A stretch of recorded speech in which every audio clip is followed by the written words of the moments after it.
ஹலோமா, எல்லாம் நல்லா இருக்கீங்களா? இப்போ அந்த காலத்துல எல்லாருமே மட்டன் குழம்பு சிக்கன் குழம்புனாலே பெரியவங்க எல்லாருமே ஆட்டாங்கல்ல ஆட்டி வைப்பாங்க. வீட்லயே மசாலா ரெடி பண்ணி வைப்பாங்க. இப்போ இருக்கிற அவசர உலகத்துல எல்லாம் ஓடிட்டே இருக்கிறோம். அதனால நம்ம வெளியில வாங்கி பாக்கெட்ல வாங்கி தான் போட்டு வைக்கிறோம்.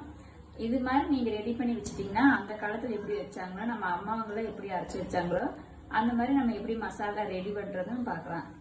மிளகா 250 கிராம் எடுத்திருக்கோம், மல்லி 200 கிராம் எடுத்திருக்கோம், 100 கிராம் சீரகம் எடுத்திருக்கோம், 75 கிராம் சோம்பு எடுத்திருக்கோம். அதுக்கப்புறம் மஞ்சப்பொடி 2 ஸ்பூன் எடுத்திருக்கோம், பட்டை 50 கிராம் எடுத்திருக்கோம், 1 ஸ்பூன் குருமிளகு எடுத்திருக்கோம், 10 கிராம்பு எடுத்திருக்கோம். கிராம்பு அதிகமாக போட்டால் காரமாக இருக்கும், அதனால கம்மியாக எடுத்திருக்கோம். கருகாப்பில் 3 கொத்து எடுத்திருக்கோம். இப்போ இது எல்லாத்தையும் நல்லா வறுத்து எடுத்துட்டோம்னா அருமையான சிக்கன் மசாலா ரெடி.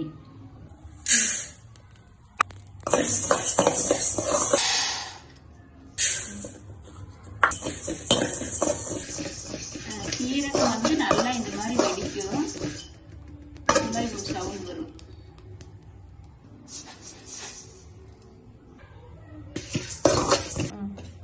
சோம்பு நல்ல வாசனை வரும், நல்லா வெடிக்கும். அந்த மாதிரி ஆனதை எடுத்துடலாம்.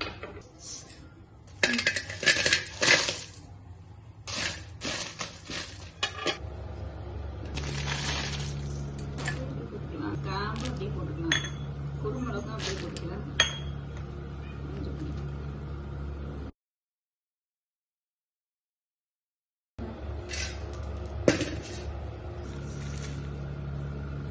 இது நல்லா நம்ம வறுத்து எடுத்தாச்சு. சிக்கன் மசாலாவுக்கு நல்லா ஆற வச்சு அரைச்சி எடுத்துடலாம்.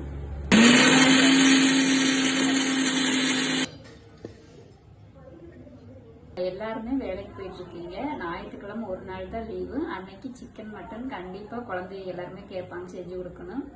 நீங்க மிளகாட்டி கஷ்டப்பட வேண்டாம். இந்த மசாலா ஐட்டம் வாங்கி வச்சிட்டீங்கன்னா உங்களுக்கு மிளகாட்டி வச்ச மாதிரியே டேஸ்ட் நல்லா இருக்கும். உங்களை அம்மாவோட கை பக்குவத்தை ஞாபகப்படுத்துற மாதிரி இருக்கும். சூப்பரா இருக்கு. வாங்கி வந்துடுவேன், ட்ரை பண்ணி பாருங்க.